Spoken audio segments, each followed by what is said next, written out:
दोस्तों ये बात 1997-98 की है जब इंद्र कुमार गुजराल आईएनसी से जीतकर प्रधानमंत्री बने। प्रधानमंत्री बनने के बाद इंद्र कुमार गुजराल को कांग्रेस की कठपुतली कहा गया। उन्हें यह तक कहा गया कि वो कांग्रेस के अंडर में काम करने के लिए आए हैं। इंद्र कुमार गुजराल को बहुत ही ज़्यादा क्रिटिसिज्म का सामना करना पड़ा। इसके बाद उन्होंने निश्चय किया कि वो साबित कर दिखाएंगे कि उनकी पार्टी और वो खुद रक्षा और सुरक्षा को कितना महत्व देते हैं। इस वजह से उन्होंने डॉक्टर एपीजे अब्दुल कलाम को भारत रत्न देने का फैसला किया।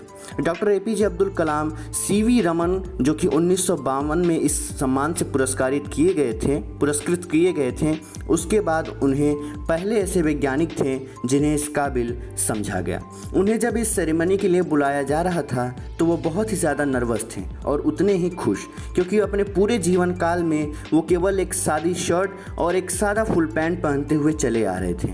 और उन्होंने ये बात अपने दोस्त और कलीग सतीश धवन को बताई। सतीश धवन पहले तो इस बात पर खूब हंसे और उन्होंने कहा कि कलाम, तुमने सफलता की चादर ओढ़ी है, तुम्हें किसी भी सूट बूट की ज़रूरत नहीं है, तुम जैसे हो उसी हालत में इस सम्मान को लेने के लिए जाओ।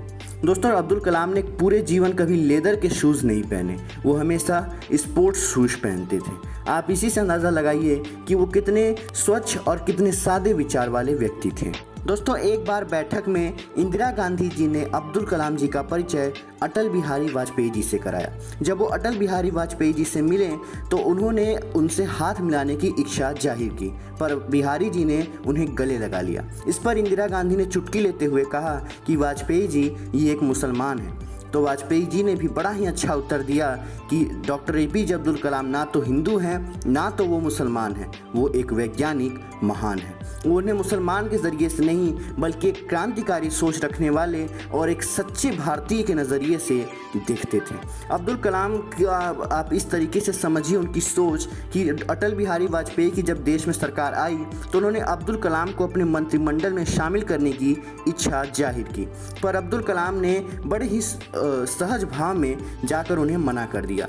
पर इससे फ़ायदा ये होता कि भाजपा की वो छवि ज़रूर मिट जाती कि वो केवल हिंदुत्व का समर्थन करती है।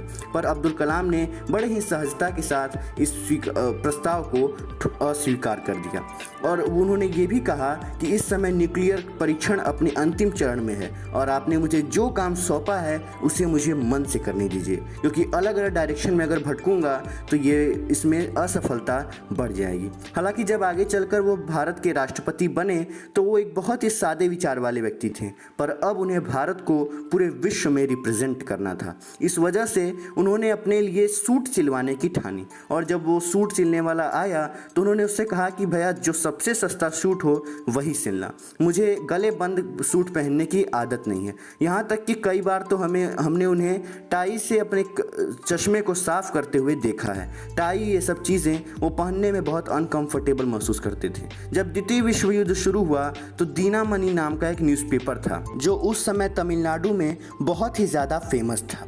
उस समय देश में न जाने क्यों अचानक मंदी आ गई थी, क्योंकि भारत को युद्ध में अचानक ढकेला जा रहा था। उसके बाद न्यूज़पेपर की बिक्री कुछ इस प्रकार से हो रही थी कि न्यूज़पेपर को ट्रेन के बाहर फेंका जाता था और कलाम के भाई जलालुद्दीन उसे उठाकर बाजार में बेचा करते थे। फिर कलाम ने उन्हें सहयोग देने की बात कही तो जलालुद्दीन राज़ी हो गए और उन्होंने पेपर बेचने तक का काम किया।